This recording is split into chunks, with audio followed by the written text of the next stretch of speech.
नमस्कार।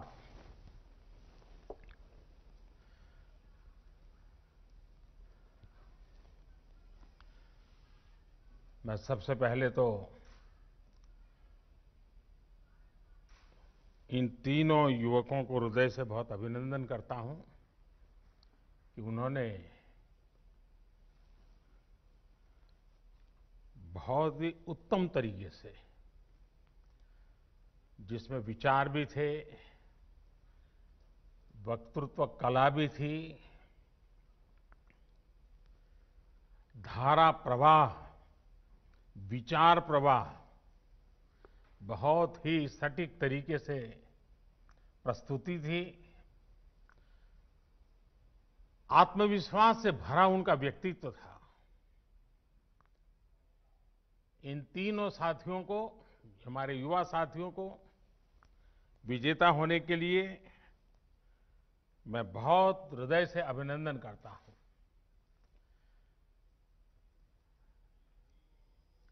लोकसभा के स्पीकर श्री ओम बिरला जी, शिक्षा मंत्री श्री रमेश पोखरियाल निशंक जी, खेल और युवा मामलों के मंत्री श्री किरण रिजिजू जी और देश भर के मेरे युवा साथी, आप सभी को राष्ट्रीय युवा दिवस की बहुत बहुत शुभकामनाएं। स्वामी विवेकानंद की जन्म जयंती का ये दिन हम सभी को नई प्रेरणा देता है। आज का दिन विशेष इसलिए भी हो गया है कि इस बार युवा संसद देश की संसद के सेंट्रल हॉल में हो रही है। ये सेंट्रल हॉल हमारे संविधान के निर्माण का गवाह है। देश के अनेक महान व्यक्तियों ने यहां आजाद भारत के लिए फैसले लिए, भारत के भविष्य के लिए चिंतन किया। भविष्य के भारत को लेकर उनका सपना, उनका समर्पण, उनका साहस, उनका सामर्थ्य, उनके प्रयास, इसका एहसास आज भी सेंट्रल हॉल में होता है। और साथियों, आप जहां बैठे हैं उसी सीट पर जब संविधान की निर्माण प्रक्रिया चली थी, इस देश के किसी न किसी गणमान्य महापुरुष वहां बैठे होंगे। आप आज उस सीट पर बैठे हैं। मन में कल्पना कीजिए कि जिस जगह पे देश के वो महापुरुष बैठे थे, आज वहां आप बैठे हैं। देश को आपसे कितनी अपेक्षाएं हैं। मुझे विश्वास है ये अनुभव इस समय सेंट्रल हॉल में बैठे सभी युवा साथियों को भी हो रहा होगा। आप सभी ने जो यहां संवाद किया, मंथन किया, वो भी बहुत महत्वपूर्ण है। इस दौरान स्पर्धा में जो विजेता हुए हैं उनको मैं बधाई देता हूं, अपनी शुभकामनाएं देता हूं। और यहां जब मैं आपको सुन रहा था तो मुझे विचार आया और इसलिए मैंने मनोमन तय किया है कि आपके जो भाषण है उसको मैं आज मेरे ट्विटर हैंडल पर से ट्वीट करूंगा।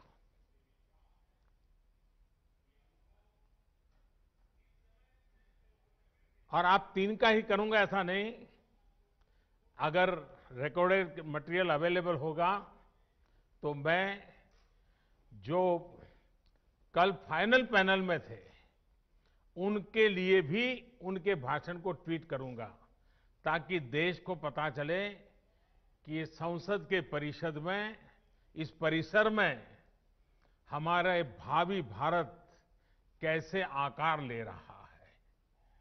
तो मेरे लिए ये बहुत गर्व की बात होगी कि मैं आज आपके भाषण को ट्वीट करूंगा। साथियों, स्वामी जी ने जो देश और समाज को दिया है, वो समय और स्थान से परे हर पीढ़ी को प्रेरित करने वाला है, रास्ता दिखाने वाला है। आप देखते होंगे कि भारत का शायद ही ऐसा कोई गांव हो, कोई शहर हो, कोई व्यक्ति हो जो स्वामी जी से खुद को जुड़ा महसूस न करता हो, उससे प्रेरित न होता हो। स्वामी जी की प्रेरणा ने आजादी की लड़ाई को भी नई ऊर्जा दी थी। गुलामी के लंबे कालखंड ने भारत को हजारों वर्षों की अपनी ताकत और ताकत के एहसास से दूर कर दिया था।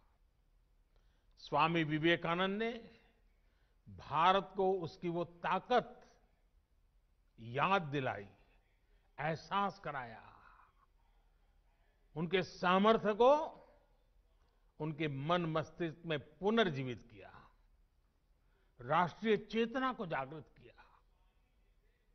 आप ये जानकर हैरान रह जाएंगे कि उस समय क्रांति के मार्ग से भी और शांति के मार्ग से भी, दोनों ही तरह से जो आजादी के लिए जंग चल रहा था, आजादी की लड़ाई लड़ रहे थे, वो कहीं न कहीं स्वामी विवेकानंद जी से प्रेरित थे। उनकी गिरफ्तारी के समय, फांसी के समय स्वामी विवेकानंद से जुड़ा साहित्य जरूर पुलिस के हाथ आता था। तब इसका बाकायदा अध्ययन करवाया गया था कि स्वामी विवेकानंद जी के विचारों में ऐसा क्या है जो लोगों को देशभक्ति के लिए, राष्ट्र निर्माण के लिए, आजादी के लिए मर मिटने की प्रेरणा देता है, हर नवयुवान के मस्तिष्क को इतना प्रभावित करता है। समय गुजरता गया, देश आजाद हो गया, लेकिन हम आज भी देखते हैं स्वामी जी हमारे बीच ही होते हैं, प्रतिपल हमें प्रेरणा देते हैं। उनका प्रभाव हमारी चिंतन धारा में कहीं न कहीं नजर आता है। आध्यात्म को लेकर उन्होंने जो कहा, राष्ट्रवाद, राष्ट्र निर्माण, राष्ट्रभक्ति को लेकर उन्होंने जो कहा, जन सेवा से जग सेवा को लेकर उनके विचार आज हमारे मन मंदिर में उतनी ही तीव्रता से प्रभावित होते हैं। मुझे विश्वास है आप युवा साथी भी इस बात को जरूर महसूस करते होंगे। कहीं पर भी विवेकानंद जी की तस्वीर देखते होंगे, कल्पना तक आपको नहीं होगी, मनोमन आपके मन में एक श्रद्धा का भाव जगता होगा, सर आपको उनको नमन करता होगा, ये अवश्य होता होगा। साथियों, स्वामी विवेकानंद ने एक और अनमोल उपहार दिया है। ये उपहार है व्यक्तियों के निर्माण का, संस्थाओं के निर्माण का। और ज्यादातर ऐसे विषयों की चर्चा भी थोड़ी कम ही होती है, लेकिन हम अध्ययन करेंगे तो पाएंगे कि स्वामी विवेकानंद ने ऐसी संस्थाओं को भी आगे बढ़ाया जो आज भी व्यक्ति के निर्माण का काम बखूबी कर रही है। उनके संस्कार, उनका सेवा भाव, उनका समर्पण भाव लगातार जगाती रहती है। व्यक्ति से संस्था का निर्माण और संस्था से अनेकों व्यक्तियों का निर्माण एक अनवरत, अविलंब, अबाधित चक्र है जो चलता ही जा रहा है। लोग स्वामी जी के प्रभाव में आते हैं, संस्थाओं का निर्माण करने की प्रेरणा लेते हैं, संस्था निर्माण करते हैं, फिर उन संस्थानों से, उसकी व्यवस्था से, प्रेरणा से, विचार से, आदर्श से ऐसे लोग निकलते हैं जो स्वामी जी के दिखाए मार्ग पर चलते हुए नए लोगों को खुद से जोड़ते चलते हैं। इंडिविजुअल से इंस्टीट्यूशंस और इंस्टीट्यूशन से फिर इंडिविजुअल, ये चक्र आज भारत की बहुत बड़ी ताकत है। आप लोग एंटरप्रेन्योरशिप के बारे में बहुत सुनते हैं। वो भी तो कुछ एक प्रकार से यही बातें हैं। एक ब्रिलियंट इंडिविजुअल एक शानदार कंपनी बनाता है, बाद में उस कंपनी में जो इकोसिस्टम बनता है उसकी वजह से वहां अनेकों ब्रिलियंट इंडिविजुअल्स बनते हैं। ये इंडिविजुअल्स आगे जाकर और नई कंपनियां बनाते हैं। इंडिविजुअल्स और इंस्टीट्यूशन का ये चक्र देश और समाज के हर क्षेत्र, हर स्तर के लिए उतना ही महत्वपूर्ण है। साथियों, आज जो देश में नई नेशनल एजुकेशन पॉलिसी लागू की गई है, उसका भी बहुत बड़ा फोकस बेहतर इंडिविजुअल्स के निर्माण पर है। व्यक्ति निर्माण से राष्ट्र निर्माण,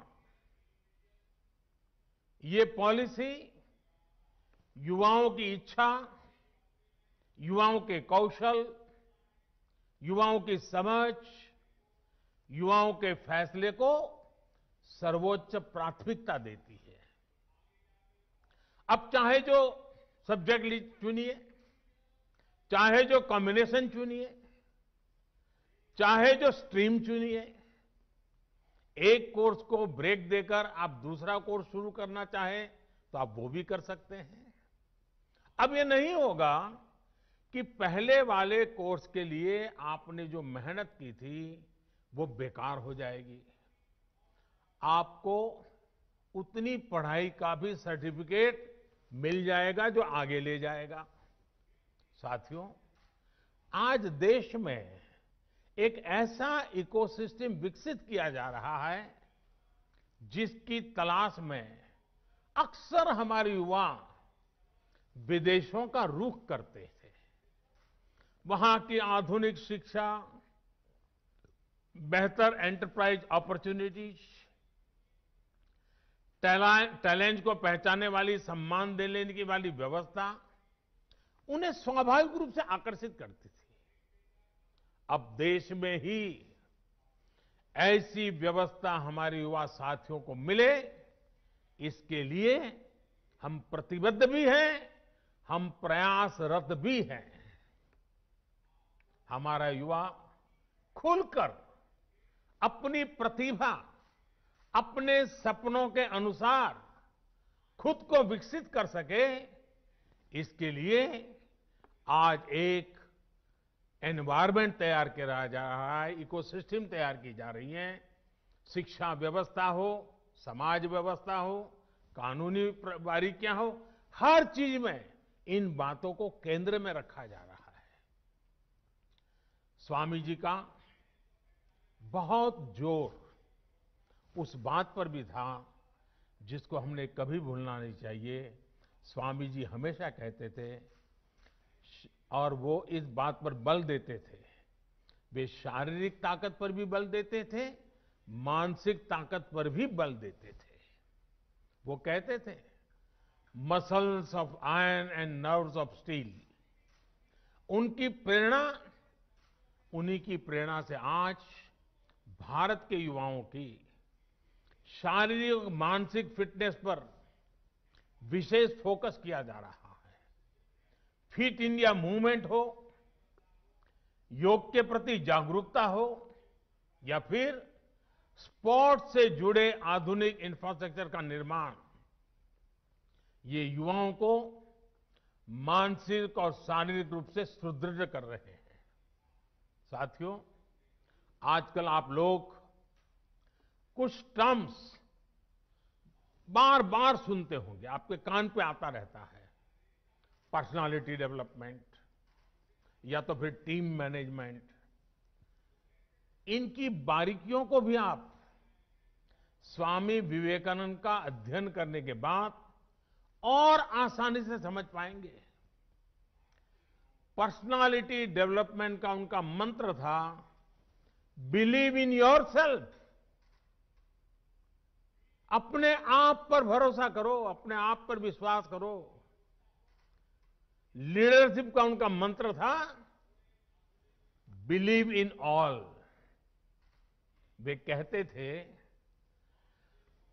पुराने धर्मों के मुताबिक नास्तिक वो है जो ईश्वर में भरोसा नहीं करता, लेकिन नया धर्म कहता है नास्तिक वो है जो खुद में भरोसा नहीं करता। और जब नेतृत्व की बात आती थी तो वो खुद से भी पहले अपनी टीम पर भरोसा जताते थे। मैंने कहीं पढ़ा था, वो किस्सा मैं आपको भी सुनाना चाहता हूं।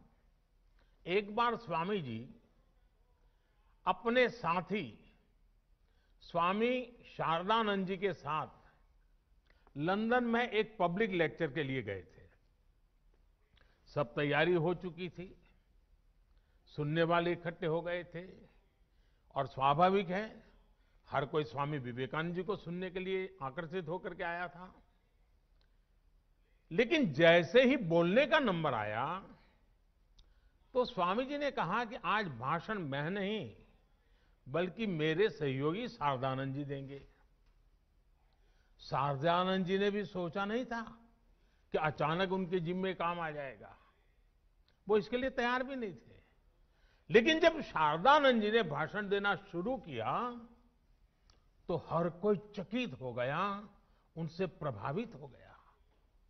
और ये होती है लीडरशिप और अपनी टीम के लोगों पर भरोसा करने की ताकत। आज हम जितना स्वामी विवेकानंद जी के बारे में जानते हैं, उसमें बहुत बड़ा योगदान स्वामी शारदानंद जी का ही है। साथियों, ये स्वामी जी ही थे जिन्होंने उस दौर में कहा था कि निडर, बेबाक, साफ दिल वाले, साहसी और आकांक्षी युवा ही वो नींव हैं जिस पर राष्ट्र के भविष्य का निर्माण होता है।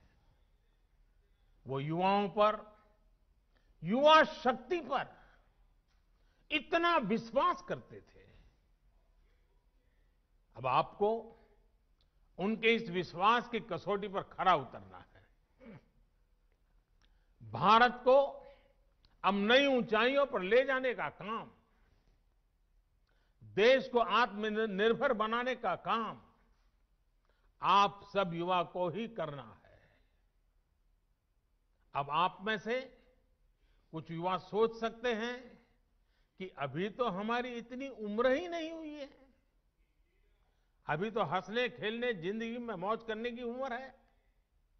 साथियों, जब लक्ष्य स्पष्ट हो, इच्छा शक्ति हो, तो उम्र कभी बाधा नहीं बनती है, उम्र इतनी मायने नहीं रखती है। आप हमेशा याद रखिएगा कि गुलामी के समय में आजादी के आंदोलन की कमान युवा पीढ़ी ने ही संभाली थी। जानते हैं, शहीद खुदीराम बोस जब फांसी पर चढ़े तो उनकी उम्र क्या थी? सिर्फ 18-19 साल। भगत सिंह को फांसी लगी तो उनकी उम्र कितनी थी? सिर्फ 24 साल। भगवान बिरसा मुंडा जब शहीद हुए तो उनकी आयु कितनी थी?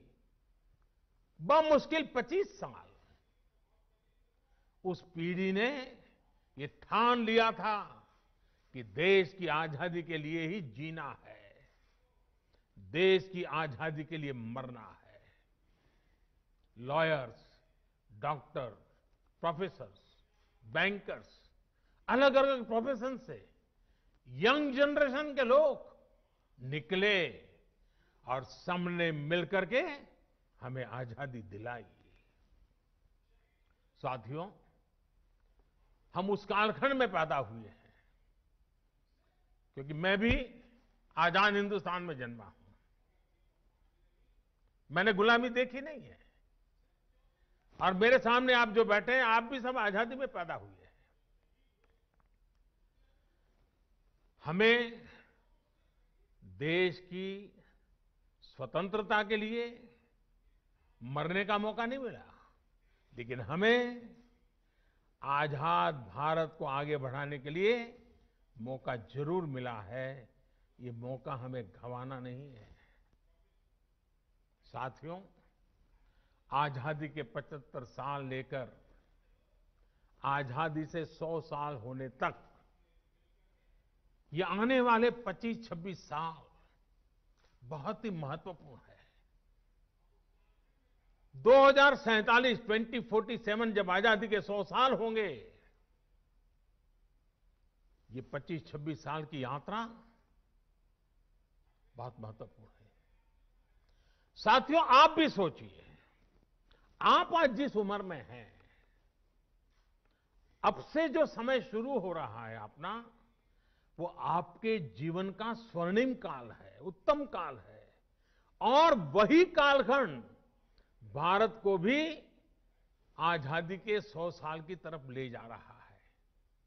मतलब आपके विकास की ऊंचाइयां, आजादी के 100 साल की सिद्धियां, दोनों कदम से कदम मिलाकर के चल रही है। मतलब आपकी जिंदगी के आने वाले 25-26 साल, देश के आने वाले 25-26 साल के बीच बहुत बड़ा तालमेल है, बहुत बड़ी अहमियत है। अपने जीवन में इन वर्षों में सर्वोच्च प्राथमिकता देश को दीजिए, देश की सेवा को दीजिए। विवेकानंद जी कहते थे कि ये सदी भारत की है, इस सदी को, भारत की सदी, हमारी युवा पीढ़ी को ही बनाना है।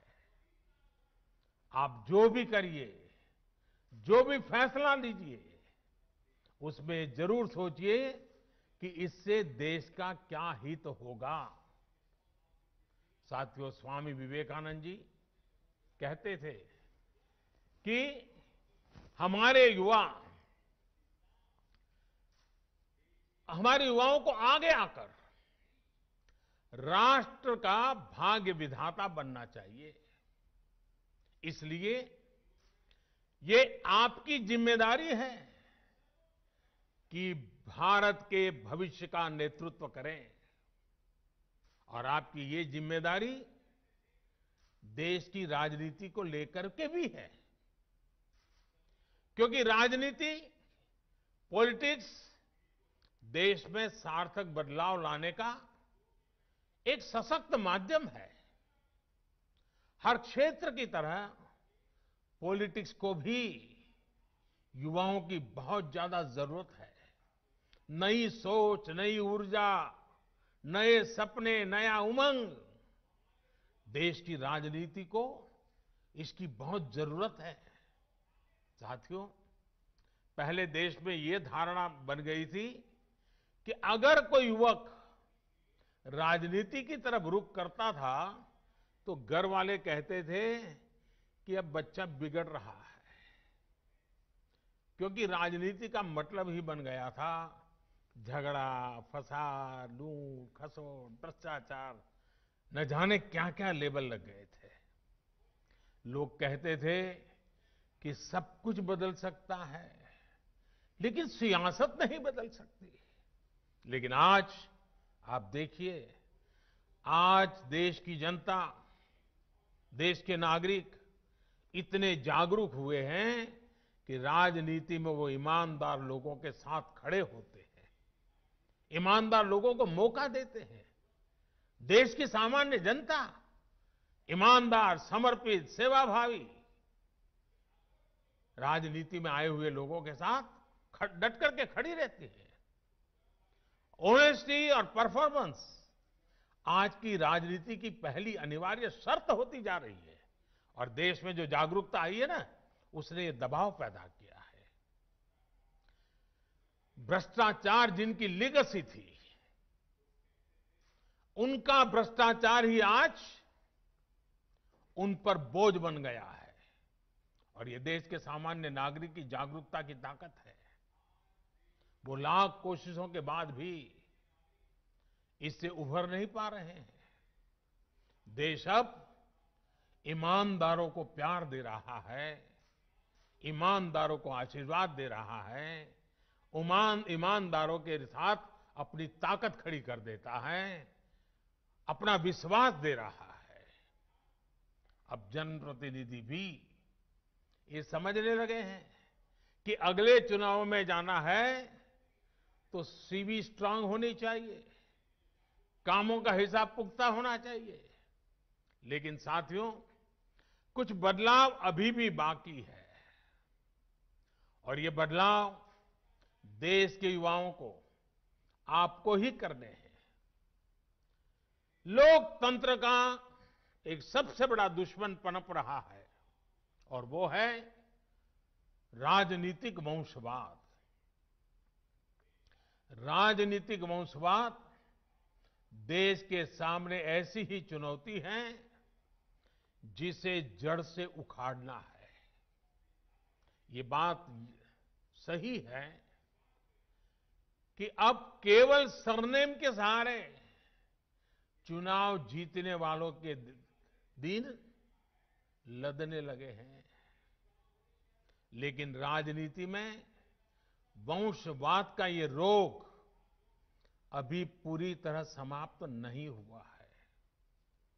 अभी भी ऐसे लोग हैं जिनका विचार, जिनका आचार, जिनका लक्ष्य सब कुछ अपने परिवार की राजनीति और राजनीति में अपने परिवार को बचाने का ही है। साथियों, ये राजनीतिक वंशवाद लोकतंत्र में एक नए रूप के तानाशाही के साथ ही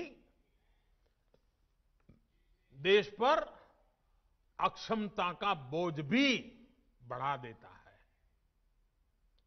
राजनीतिक वंशवाद नेशन फर्स्ट के बजाय सिर्फ मैं और मेरा परिवार, इसी भावना को मजबूत करता है। ये भारत में राजनीतिक और सामाजिक करप्शन का भी एक बहुत बड़ा कारण है। वंशवाद की जगह से आगे बढ़े लोगों को लगता है कि अगर उनकी पहले की पीढ़ियों के करप्शन का हिसाब नहीं हुआ तो उनका भी कोई कुछ नहीं बिगाड़ सकता। वो तो अपने घर में ही इस प्रकार के विकृत उदाहरण भी देखते हैं। इसलिए ऐसे लोगों का कानून के प्रति न सम्मान होता है, न कानून का उनको डर भी होता है। साथियों, इस स्थिति को बदलने का जिम्मा देश की जागरूकता पर है, देश की युवा पीढ़ी पे है और राष्ट्रयाम जागृयाम व्यायाम, इसी मंत्र को लेकर के जीना है। आप राजनीति में ज्यादा से ज्यादा संख्या में आए, बढ़ चढ़कर के हिस्सा लेना पाना बनने के इरादे से नहीं, कुछ कर गुजरने के इरादे से आइए। आप अपनी सोच, अपने विजन को लेकर आगे बढ़े, एक साथ मिलकर के काम करें, जुट करके काम करें, डट करके काम करें। याद रखिएगा, जब तक देश का सामान्य युवा राजनीति में नहीं आएगा, वंशवाद का ये जहर इसी तरह हमारे लोकतंत्र को कमजोर करता रहेगा। इस देश के लोकतंत्र को बचाने के लिए आपका राजनीति में आना जरूरी है। और ये जो लगातार हमारे युवा विभाग के द्वारा मॉक संसद के कार्यक्रम चलाए जा रहे हैं, देश के विषयों पर युवा मित्र मिलकर के चर्चा करें, देश के युवाओं को भारत के सेंट्रल हॉल तक लाया जाए, इसके पीछे मकसद भी यही है कि देश की नई युवा पीढ़ी को हम तैयार करें ताकि वो हमारे साथ आने वाले दिनों में देश का नेतृत्व करने के लिए आगे आए, आगे बढ़े। आपके सामने स्वामी विवेकानंद जैसा महान मार्गदर्शक है। उनकी प्रेरणा से आप जैसे युवा राजनीति में आएंगे तो देश और भी मजबूत होगा। साथियों, स्वामी विवेकानंद जी युवाओं को एक और बहुत महत्वपूर्ण मंत्र देते थे। वो कहते थे, किसी आपदा या परेशानी से भी ज्यादा महत्वपूर्ण है उस आपदा से ली गई सीख। आपने उसमें से क्या सीखा? हमें आपदाओं में संयम की भी जरूरत होती है, साहस की भी जरूरत होती है। आपदा हमें ये सोचने का भी अवसर देती है कि जो बिगड़ा है हम वही दोबारा बना लें या नए सिरे से एक नए निर्माण की नींव रखें। कई बार हम एक संकट, किसी आपदा के बाद कुछ नया सोचते हैं तो फिर देखते हैं कि उस नई सोच ने कैसे पूरा भविष्य बदल दिया। आपने भी अपने जीवन में महसूस किया होगा। मेरा मन करता है कि आज एक अनुभव मैं आपके सामने जरूर आपके सामने रखूं। 2001 में जब गुजरात के कच्छ में भूकंप आया था तो कुछ ही पल में सब कुछ तबाह हो गया था। पूरा कच्छ एक प्रकार से मौत की चादर ओढ़ करके सोया था। सारी इमारतें जमींदोज हो चुकी थी। जो हालत थी उसे देखकर लोग कहते थे कि अब कच्छ हमेशा हमेशा के लिए बर्बाद हो गया। इस भूकंप के कुछ महीने बाद मुझे गुजरात का मुख्यमंत्री के रूप में दायित्व निभाने की जिम्मेवारी आ गई। चारों तरफ गूंज यही थी कि अब तो गुजरात गया, अब तो गुजरात बर्बाद हो गया, अब कच्छ बर्बाद, यही सुन रहा था। हमने एक नई अप्रोच के साथ काम किया, एक नई रणनीति के साथ आगे बढ़े। हमने सिर्फ इमारतें ही फिर से नहीं बनाई, बल्कि प्रण लिया कि कच्छ को विकास की नई ऊंचाई पर पहुंचाएंगे। तब वहां न उतनी सड़कें थी, न बिजली व्यवस्था ठीक थी, न ही पानी आसानी से नहीं मिलता था। हमने हर व्यवस्था सुधारी। हम सैकड़ों किलोमीटर लंबी नहरें बनाकर कच्छ तक पानी लेकर गए, पाइपलाइन से पानी ले गए। कच्छ की हालत ऐसी थी कि वहां टूरिज्म के बारे में कोई सोच भी नहीं सकता था। उल्टा हर साल हजारों लोग कच्छ से पलायन कर जाते थे। अब आज हालत ऐसे हैं कि बरसों पहले कच्छ छोड़कर गए लोग आज वापस लौटने लगे हैं। आज कच्छ में लाखों टूरिस्ट रणोत्सव में आनंद लेने के लिए पहुंचते हैं। यानी आपदा में हमने आगे बढ़ने का अवसर खोजा। साथियों, उस समय भूकंप के दौरान ही एक और बड़ा काम हुआ था जिसकी उतनी चर्चा नहीं होती है। आजकल कोरोना के समय में आप लोग डिजास्टर मैनेजमेंट एक्ट का जिक्र खूब सुनते होंगे। इस दौरान तमाम सरकारी आदेश इसी एक्ट को आधार बनाकर जारी किए गए। लेकिन इस एक्ट की भी एक कहानी है। कच्छ भूकंप के साथ इसका एक रिश्ता है और मैं ये भी शायद आपको बताऊंगा तो आपको खुशी होगी। साथियों, पहले हमारे देश में डिजास्टर मैनेजमेंट ये कृषि विभाग का हिस्सा रहता था, उसी का काम समझा जाता था। क्योंकि हमारे यहां डिजास्टर का मतलब होता था बाढ़ या सूखा। ज्यादा पानी गिर गया तो वो डिजास्टर, ज्यादा पानी कम पड़ गया तो वो डिजास्टर। बाढ़ वगैरह आती थी तो खेती का मुआवजा वगैरह देना, यही काम प्रमुखतः डिजास्टर मैनेजमेंट का होता था। लेकिन कच्छ भूकंप से सबक लेते हुए गुजरात ने 2003 में Gujarat state disaster management act बनाया। तब देश में पहली बार ऐसा हुआ जब डिजास्टर मैनेजमेंट को कृषि विभाग से लेकर वहां से बाहर निकाल करके गृह विभाग के अंडर में दे दिया गया। बाद में केंद्र सरकार ने 2005 में गुजरात के उसी कानून से सीख लेकर पूरे देश के लिए डिजास्टर मैनेजमेंट एक्ट बनाया। अब इसी एक्ट की मदद से ताकत से देश ने महामारी के खिलाफ इतनी बड़ी लड़ाई लड़ी है। आज यही एक्ट हमारे लाखों लोगों की जान बचाने में सहायक हुआ, देश को इतने बड़े संकट से उबारने में आधार बना। इतना ही नहीं, जहां कभी डिजास्टर मैनेजमेंट केवल मुआवजे और राहत सामग्री तक सीमित होता था, उसी भारत के डिजास्टर मैनेजमेंट से आज दुनिया सीख रही है। साथियों, जो समाज संकटों में भी प्रगति के रास्ते बनाना सीख लेता है, वो समाज अपना भविष्य खुद लिखता है। और इसलिए आज भारत और 130 करोड़ भारतवासी अपना भविष्य, और वो भी उत्तम भविष्य, आज देश के नागरिक खुद गढ़ रहे हैं। आपके द्वारा किया गया हर एक प्रयास, हर एक सेवा कार्य, हर एक इनोवेशन और हर एक ईमानदार संकल्प भविष्य की नींव में रखा जा रहा एक मजबूत पत्थर है।